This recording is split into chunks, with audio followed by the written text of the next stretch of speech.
Hey everyone! Today I'm diving into something really exciting that's blazing a trail in the world of medicine. It's called Alphafold 3, and it's not just any tool. It's a game changer in drug discovery, thanks to the power of artificial intelligence. Developed by Google's DeepMind and Isomorphic Labs, Alphafold 3 is at the forefront of a revolution. Now, if you're wondering, what's so special about it? Well, let me tell you. Alphafold 3 can predict the structure of proteins and how they interact with other molecules. And why is this important? Because proteins are at the heart of nearly all biological processes. By understanding them better, we can design drugs that are more effective and targeted. Imagine this: diseases that were once thought incurable could soon be treatable. That's the potential impact of Alphafold 3.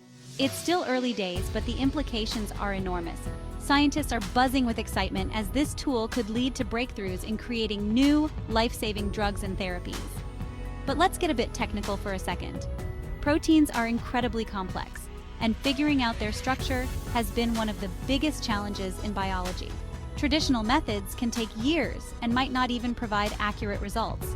Alphafold 3, on the other hand, uses deep learning algorithms to predict protein structures in a fraction of the time. This means faster research, faster results, and ultimately, faster development of treatments. Now, I want to hear from you. What do you think about the use of AI in drug discovery? Have you come across any other innovative uses of AI in healthcare? Don't forget to share your thoughts and this video on your social media. Stay tuned for more updates and discussions on the latest advancements in technology. Connect with us on Telegram and WhatsApp to not miss out on any news. Thanks for watching, and I'll see you in our next exploration of how technology is transforming our world.